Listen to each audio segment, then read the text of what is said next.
the 9th, and that was a parade. But they don't have an 8-horse hitch competition at the fairs I go to as of yet.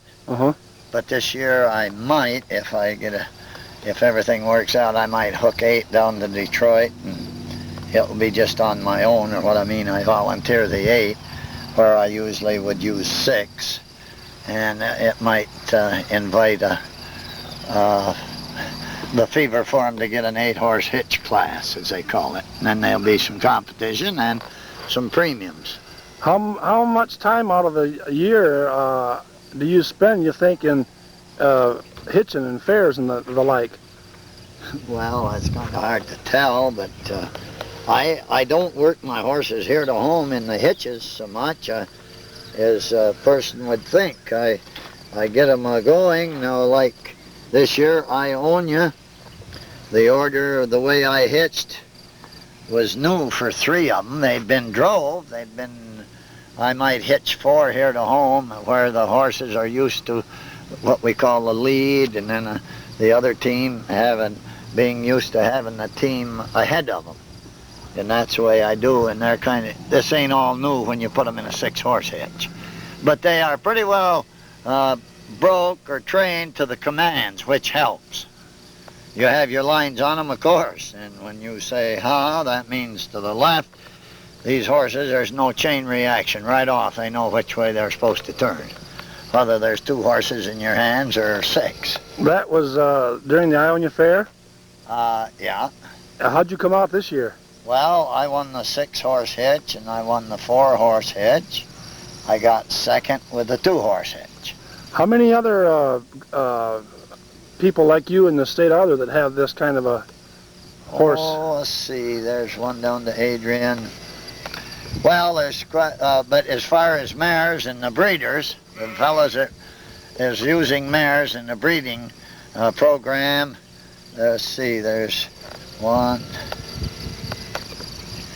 about 5.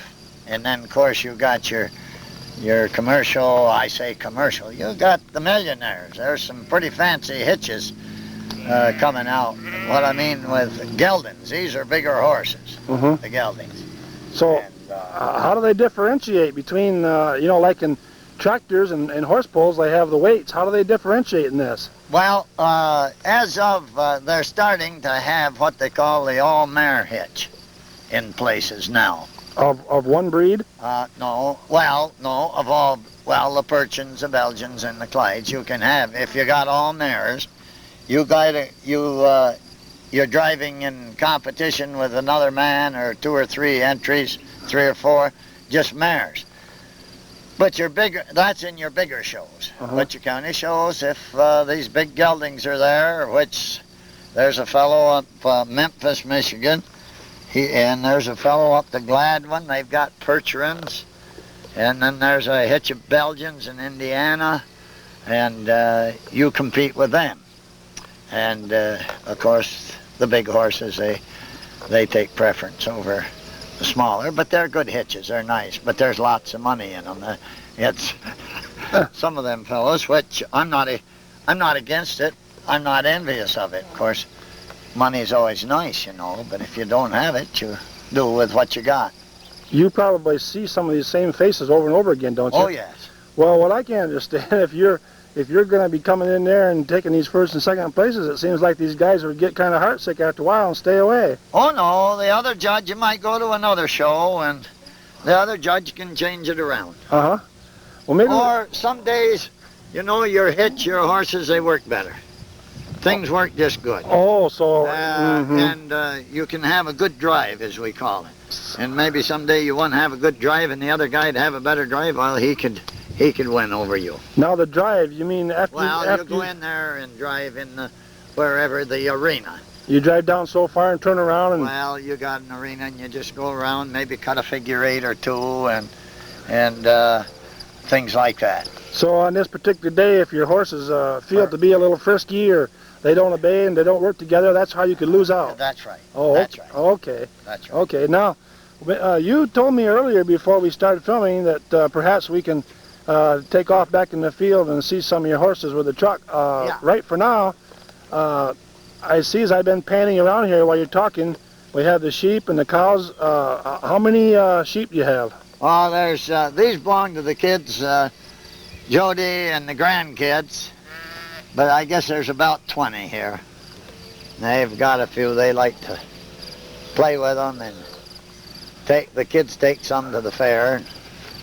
They've won prizes and trophies Well, and things? they just started this year taking to the fair.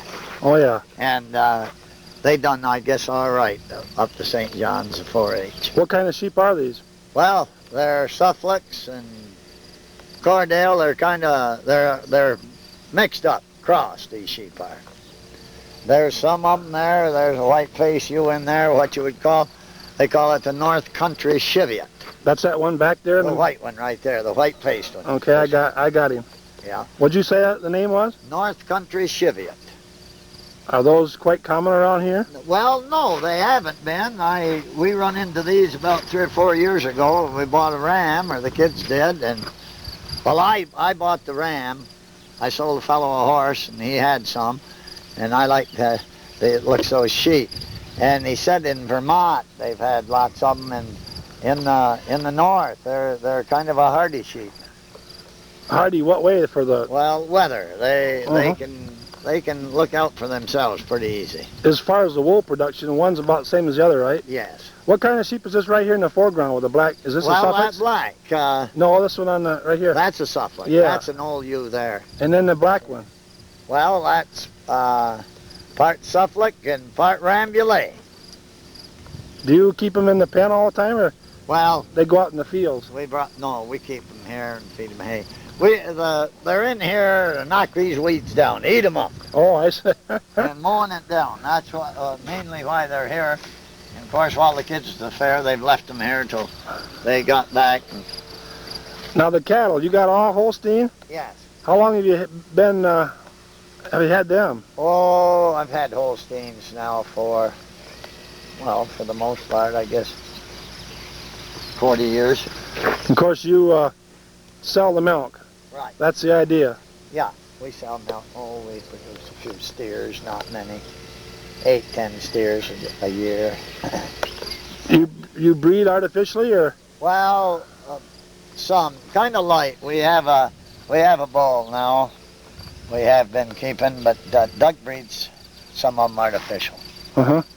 He does that himself. He does the milking. The cows are mostly his job. Oh, I help out.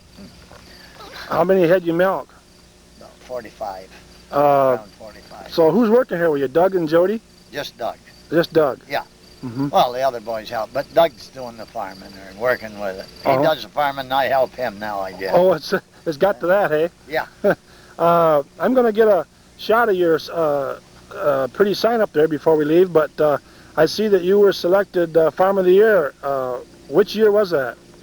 No, I wasn't, was I? What's that sign up in front of your house? Is that just your? That's just a sign that I bought. Yeah. Oh, okay. It looks like one of those signs that they presented. Well, I know it. No, I bought that, and then I bought a smaller one similar to that for I take the show with me. Okay, well, we'll get a picture of it anyway, and Yeah. it wouldn't surprise me one of these days that you're going to be Farm of the Year. No, I'm kind of one that's I'm of the old school somewhat. I give out. I didn't give out, but I discontinued keeping up with all of the modern Technologies, Right, the advancements. right. I guess that's what you would call it. In a way, though, it's kind of nice because you still got the old. You don't milk by hand, though, do you? No. You milk with a machine, Right, but you just have them in the stanchions. right. Yeah, No milking parlor. right. Well, that's kind of. That's kind of old today. It is, but it's still kind of neat. Yeah. We'll get a shot of that before we go. You ever have any groups come out here and tour? Oh, we have, and the classes from the school and the church. They've been out. See the horses or see different animals. Well, when you sell your horses to other people, they're buying them for the same reason you are, for hitching and things, right? Well, a lot of them, yes. And then the Amish buy. I've sold quite a few to the Amish, which Well, the Amish do a lot of trading, some of them, and they raise purebred animals. And they use them for actual farming? Yes. Mm-hmm. Well, that's why I asked the question. You know, that a lot of people might kind of like compare that to golf. You know, You're right. They say, why would somebody chase a little white ball around the countryside? And in the same way with the horses, they might say, well, Yeah, why would somebody spend so much time with this raising horses? This is hard work, but I enjoy it, and I think golfing for me is a waste of time. See, that's what I mean. Yeah, sure. It depends. Everybody at their Right. thing, as they tell about. So a lot of this with the horses is not only what chance you might get for some pride in the pull and the hitching and the money you might pick up and trophies, but also it's a hobby. It's fun. Well, yes. But I have, in the last 15 years, well, the last 12, it's been part of the livelihood here, and keeping things up. I sell quite a few dollars worth of horses every year, usually. And I have to, because I haven't got the means to do this just for a hobby life. And I have to sell enough horses at least to pay for their keep and what I put into them a year. Is this the only stud you got? Yeah. He just a young Jack, you know. Did you raise this one or buy him? No, I bought this fellow as a young colt. He was just 5 months old when I bought him. And how old is he now? 3. Come on, boy. Now he runs out at night out in this lot. Come on. Hi, Jack. Hi, Jack. Good line. Yeah. How you feeling now, Elmer? Oh, good. Good. I put in kind of a heavy day today. I'm a little tired, but I'm not 16 anymore either. Well, you had a little go over here a while back, health-wise. 2 years ago. Yeah, massive, was it? Well, no, I guess not. I was working on my horses here in this barn that morning, and I guess that's when my heart attack, first one, started. I had 2 that day, but I was trimming feet on one of the colts. It would hurt a little, and I'd lay out on a bale of straw and kind of rub myself, and it quit. And then I'd go back to work again, but it finally got to me, so I couldn't. You thought you were just having a few aches from working, huh? Well, 7 years prior to that, I had problems, and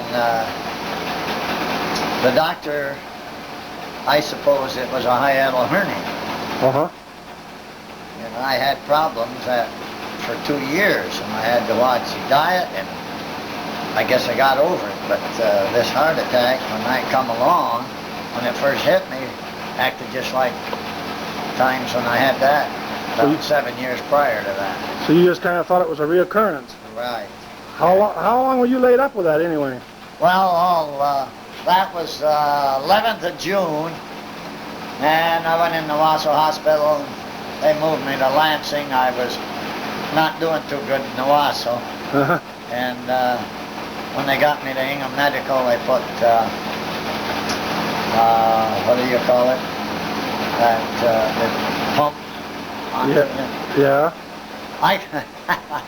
I call it the sump pump. That's what I called it. But they put a tube up your leg and in your heart, and that was on me for, I don't know how long, a few hours. They can't do it on so long. And then, before the summer was over, I just laid around, done nothing. They said I had heart damage, and if I take care of myself, it would heal. And of course, it ended up, cardiologist, well, when he asked me, I didn't know what he meant. He says, "What do you want to do?" This is after I was feeling fairly good, the heart attack. I said, "What do you mean?" Well, he said, "How long do you want to work?" Well, I said, "I'm 65. Let's go for another 20 years. So he recommended I have a heart cath to find out just what was, and I had a blockage, and there was 3 arteries, and one, as they told me, was I was born with it. It was only half size. And he said, you can forget it. But the other two, we can repair them. And he says, you got just 20% is all you got. So I says, well, I guess I ain't got no other choice. Well, and I think it was the 2nd of August I had heart surgery, double bypass. I see. Well, I'm glad to see that you're looking and doing so well. Right here is the fan. I've been out here a couple times, and I see you standing right just about where we are, and brushing your horses and things. How often do you go through this procedure? What? Well, when you're brushing, is that a routine, or only when you feel like it? No, I was probably getting ready to go to the state show. I think I was clipping the horses that day. You had something standing here when I pulled in. Yeah, I had them tied up here, didn't I? Yeah, what were you doing then? I was trimming their manes and their ears. You might say giving them a haircut. You trim and brush and all that pretty regular? No, just about before every show I trim them out. Oh. Well, I say every show, about every 3 weeks. You clean their hooves and everything? Yes. When you go to these shows, do you have a camper and everything and stay right there for several days? Yeah. Uh-huh. And your wife, Jo, goes with you? Yeah. My friend Claire Witt, guy up on the west side of the county. And, well, my granddaughter helps. And some other kids, friends of theirs. We've been kind of fortunate to have help that wanted to work around the horses. Uh-huh. I don't have to hire any. Good. Let's take a little mosey over into your other barn and see your all right. Your cattle. I know you mentioned that you were a little bit self-conscious about looks, so we don't give a damn. Everybody understands. No, I ain't. It don't bother me, as Doug says, clean up. No, it always looks presentable. I thought so. There's a few things, like any place, I guess, should have attention, but